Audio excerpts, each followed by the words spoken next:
Okay, so we live in a world shaped by technology.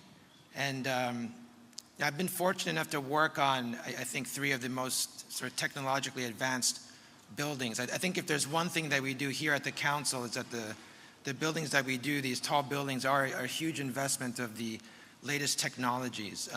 Yet I think the technologies that we've been using in these buildings they're more to kind of scale up what we've already been doing. It's sort of stretching it to greater height, yet fundamentally doesn't seem that different. And that's what I want to talk about today. Because I think the world is changing. I think it's the younger generation, the millennials, they somehow have a kind of a bit of irreverence for the monuments that we put up. I think they see the world as theirs. It's one of shared ownership and shared experiences. So these 2 gentlemen, I don't know if any of you went to the Ping An Tower yesterday, but they beat us to the top of the Ping An Tower. Actually, they scaled the construction crane and took what's been dubbed the world's most dangerous selfie.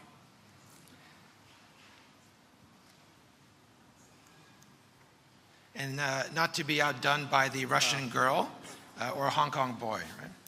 And I've never actually done this, but I bought myself a selfie stick. Actually, my colleague Florence did it, and I've always wanted to do it, and now that I'm chairman, I'm going to do it. Get out of the light. All right. There we go. Okay, so just to sort of get into the futures thing, if we take a look back, and we see Voyager 1, and Voyager 1, of course, was a spaceship that NASA sent out, and it's still traveling. So it's been 40 years. Right? And Voyager actually went out, and it went out to the edge of the solar system, and it turned around, and it took a selfie. Right? And this selfie has a name. It's called the pale blue dot. That little dot, you can see to the right of the text, that's the planet Earth. So that's the longest distance selfie, right, in the history of humanity. Voyager carried with it a record of what civilization was like at that point in time. It's a golden record for anyone who might discover this spacecraft in a distant galaxy. That was 1977. In 1977, the Citicorp Tower was completed. Right? Now, the Citicorp Tower, it has double-deck elevators. It has perimeter-braced frame. It has a tuned mass damper, right? These are all the things that we talk about, probably at the conference today, and as if they are like truly great innovations, but they've been around for 40 years, 40 years. In contrast, the state of the computer in 1977, right? The Apple II, and I was looking into this, and the Apple II, it had a total of 4 kilobytes of RAM, of memory, right? This has 2 gigabytes, right? So this is 500,000 times more computing power than the Apple II, which means in a handful of these, there's more computing power than in all the Apple IIs ever sold, right? So in the state of buildings in 40 years, obviously computer and technology have advanced just monumentally, and actually, the computing power of this is much greater than the computer that took us to the moon. Right? And so that's how far computers have come. But there's one thing I do want to sort of backtrack about, because it's not just about the technology, it is about the vertical futures. And so you've heard a number of us talk this morning about sustainable vertical urbanism, which might take many forms. When I became chairman of the council, I sort of threw down the gauntlet to our membership, and I said, if we don't do something about the way that we're practicing and the way that we're building our buildings, we're going to face some pretty dire consequences. And how sad would it be if we were to go, back to the moon again, take a selfie, and see something like this, right? A dying planet.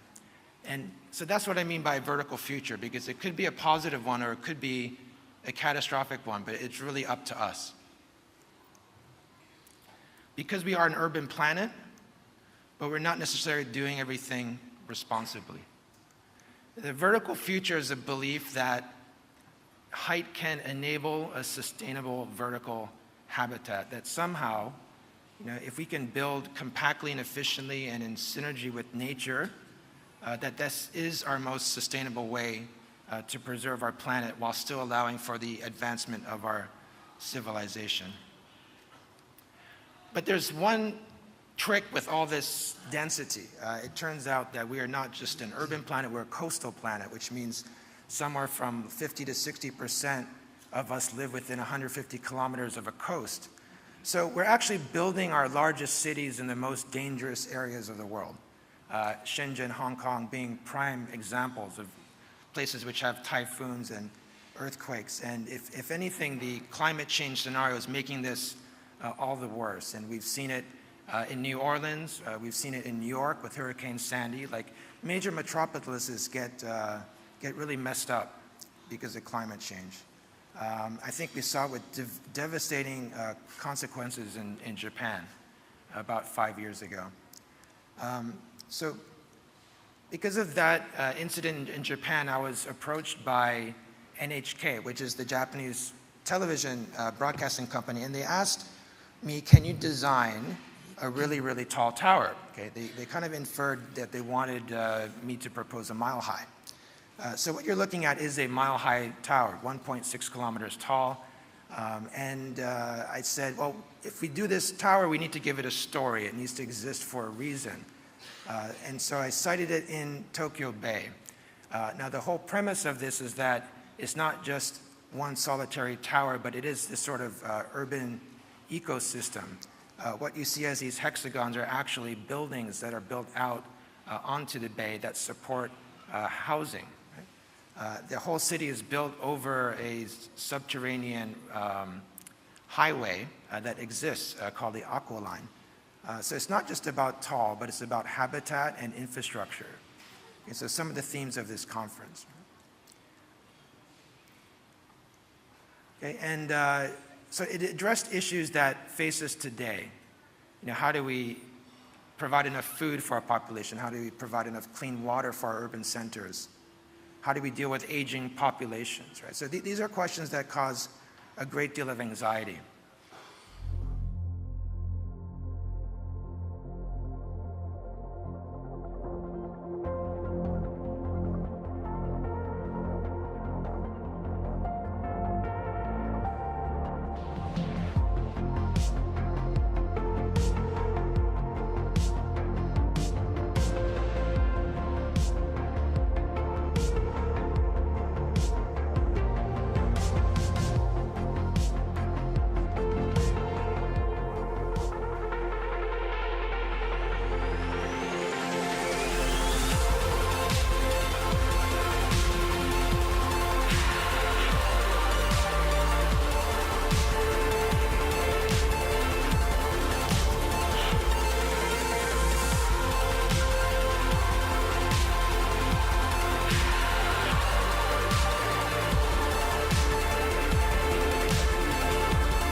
The whole purpose of this city is actually a coastal resilience barrier, right, to protect Tokyo from a future tsunami or climate change. So it's the idea about, you know, once upon a time, architecture and infrastructure were linked. I don't know if you've seen old images of London Bridge, or even now we have like the Ponte Vecchio in Florence. But, you know, we used to have dwelling on top of bridges, because I think to build a bridge was a huge investment, and so we made it into real estate. But somewhere along the lines, architecture and infrastructure got separated. I think what we're trying to say at this conference is that they need to come back together again if we're really trying to solve some of these world's grand challenges. Okay. Now, this design was actually taken quite seriously. We worked with Les Robertson as the structural engineer. We put it in the wind tunnel with RWDI. I think one of the features of the design are these wind slots that make the tower extremely aerodynamic, and that's what enables us to achieve the height of 1.6 kilometers. But then the wind slots and the way that this particular geometry kind of sort of alternates back and forth meant that there's no one single elevator which can go straight up through the building. And so we made certain assumptions about technologies, right, which would be required to support a building like this, but assumptions that were based on things that we knew were in the works, or things that are not too far away. And sure enough, about the time that I was working on Next Tokyo, Carl Otto was working on the Multi, okay, which is the maglev elevator. So it's the ropeless elevator which can travel vertically and horizontally. And so suddenly we had a technology solution to the building that we wanted to create. So, fast forward a few months. It just got me thinking that surely there must be other technologies out there that will enable us not just to build higher, but to just really understand the changes that are happening around us. Like I mentioned, technology and the way that it's, shaping the world in profound ways. I think it's not just about the height anymore. So technology is not just to build taller, it's about to build a different experience, right? CTBUH received the Henry C. Turner Prize from Turner Construction, and we applied that money towards this research project called Vertical Futures. Right? Now, so the idea of this research project is to identify the technologies and classify, audit them, but focusing on the ones specifically that enable sustainable vertical urbanism. And it was a lot of legwork, so it's sort of culling through publications, websites, talking to a lot of people, industry leaders, but also very importantly, talking to startups, right? See what's happening in the tech world, what are they doing? And the interesting thing is that a lot of them, a hell of a lot of them, from IBM all the way down to smart city startups, they're innovating in our space. And when I mean our space, I mean the traditional developer, architect, engineer. And it's my firm belief that the next great innovation in tall buildings will not come from us. Okay? It's going to come from a technologist.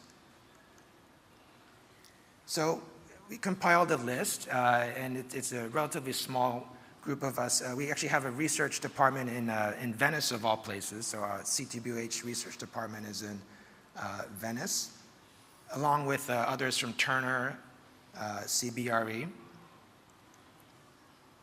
Okay, to compile a list of these technologies. And these will be presented to you here at the conference. I'll go through some of them, but also encourage you because now we're launching the survey. And the survey is a very important component of this research project because we're going to get from you additional information, but also ask you to evaluate these technologies that we've put forward. You are the professionals, and so some of these technologies might be pie in the sky and they may never materialize.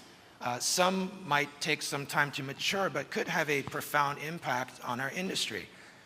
It's not up to a small handful of people to judge which is which or to really predict which is which. So that's why we want to put the question forward to the members of our council. So please, you can either go to ctbh.org vertical futures, and we have a dedicated workstation kind of in the middle of the exhibition space, which you can log in and respond to the survey. Okay, from your survey responses, we'll glean some useful criteria which we can use to evaluate each of the technologies that we're putting forward. Pervasiveness, like how widespread can this be? Scalability, like do we have a potential to be adopted at substantial scale? How different is the technology from what we currently have today? Is it incremental change or is it truly disruptive, right? And so forth. And the idea with that is by going through these metrics, understanding what's happening out there is to kind of understand what is the next big thing that's going to truly transform our industry. And these are some preliminary ideas of what those big things might be, and sort of broken up into discipline. So architecture becomes form and space. A lot of the innovations in architecture we've found are closely correlated with computing. So there's this convergence between architecture, specifically interior space, and computing. So this is the world of connected things, the Internet of Things.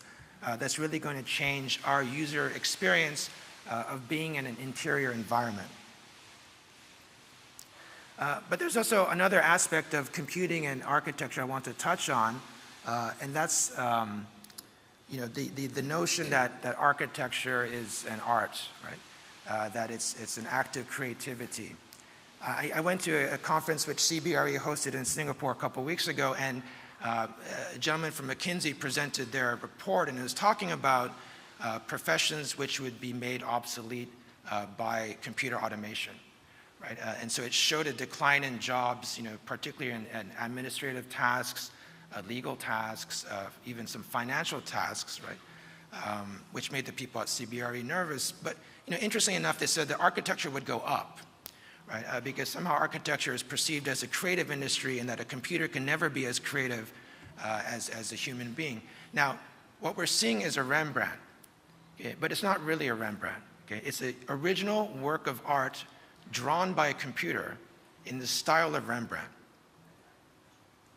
And it was actually 3D printed. And what this computer did, and this was done by researchers from Delft and from Microsoft, they used machine learning to study every Rembrandt portrait, and then asked the computer to take what it learned and create an original work in the style of Rembrandt.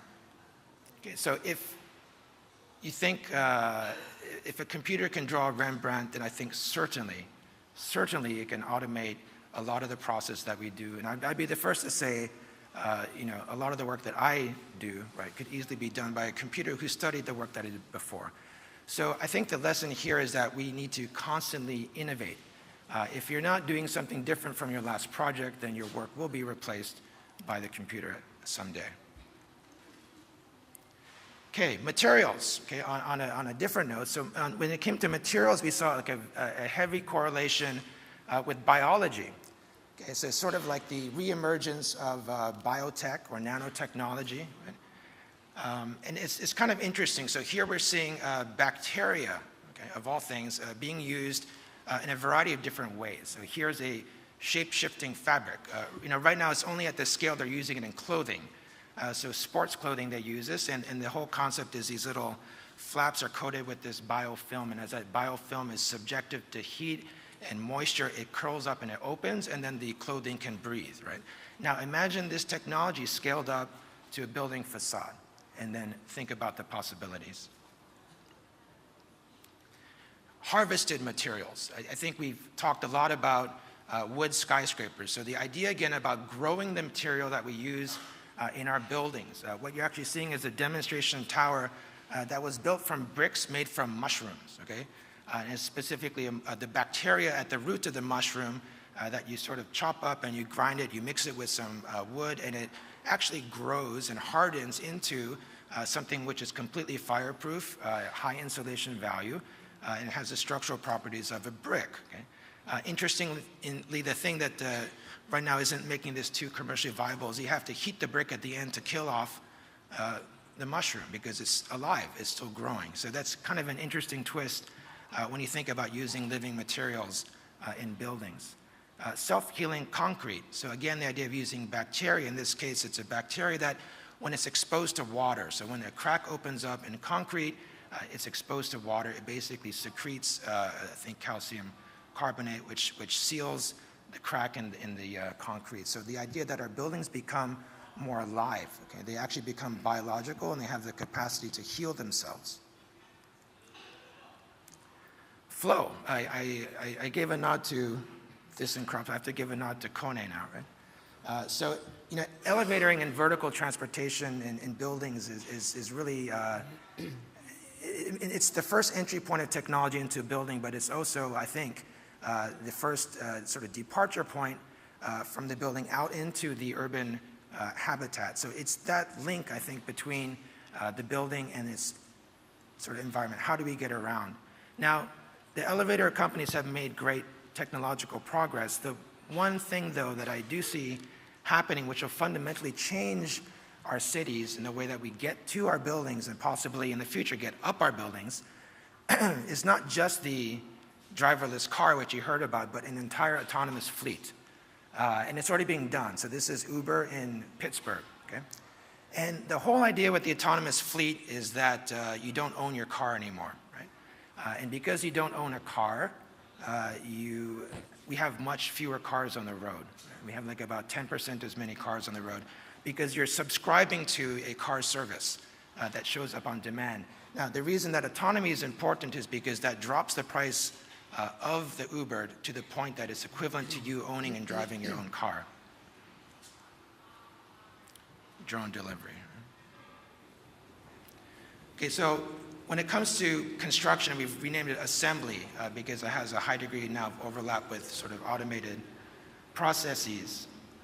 I like this video a lot, so I'm going to show it to you. So it's the idea now that we can collaborate together with robots, and we're seeing it on construction sites now, not necessarily the drones, but the idea that humans can work hand in hand with robots to produce things. If you've ever gone to a car factory, that's exactly how things are done. So certain things are done better by a machine, and certain things are done better by human hands. But nonetheless, here you see the capacity of a fleet of drones to construct a rather complex structure by moving around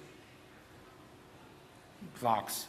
And it was all programmed from sort of three-dimensional model. So now you see an instance where we can take a building information model, embed it with extra intelligence that we can now begin to automate assembly processes.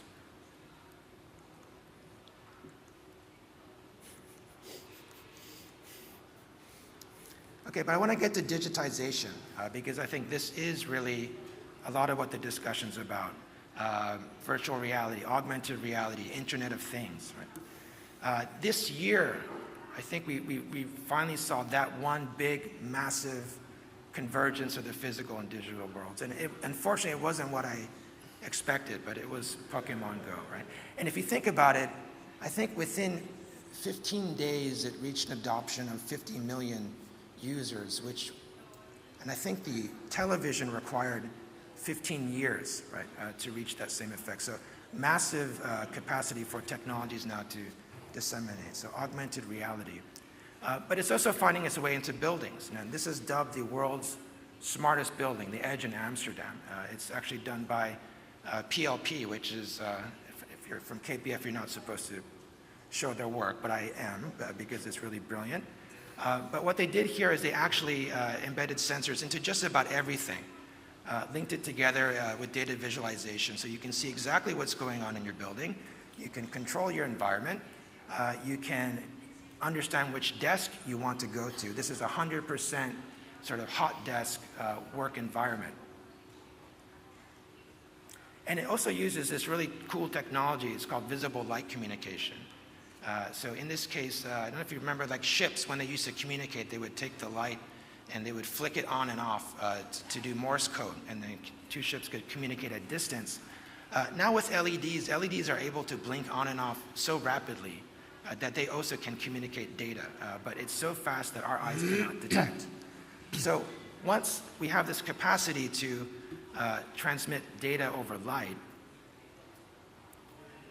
then the light becomes your sensor network. Right? And then you connect the lights using what's called power over Ethernet, which is essentially data running over electricity. So now we can combine electricity with data, and we can combine light with data. So there's more ways now to move data throughout the building. And this is what's going to enable the connected experience in the Internet of Things.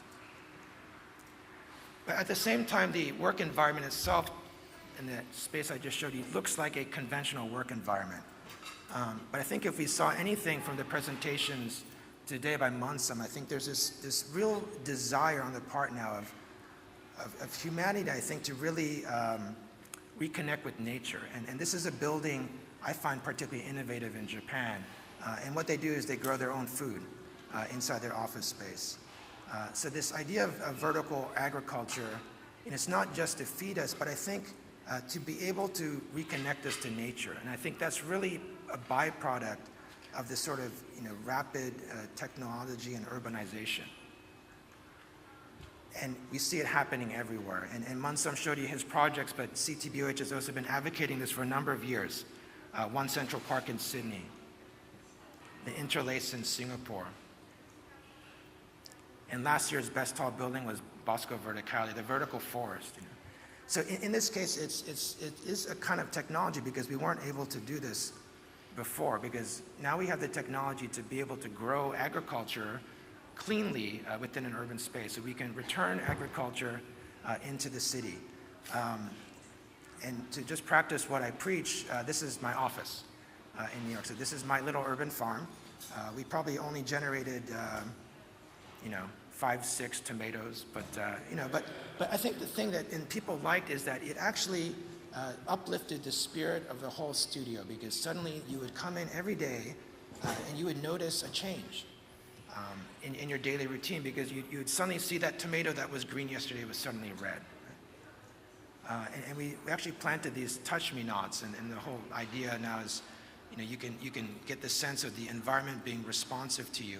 And so while we're using all this technology and the Internet of Things to create this responsiveness, I think we kind of underestimate the capacity of nature to be able to do the same. And then we can even think about flowers, like a moonflower which opens at night, or the morning glory which opens in the morning, as a kind of a form of data visualization, right? So the answer is not always in technology, okay, in spite of everything that I just said. Because ultimately, and where I think we're heading and what I think would be a wonderful future is something like Avatar. So it is this world of connectivity, but done in a very kind of biological way, with this sort of human spirit at its center.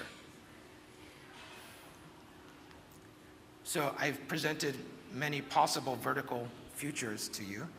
So it's really up to each of you and to us, I think, as a collective group, to not only choose which future we think is the best, but to set out and to make it happen. Thank you.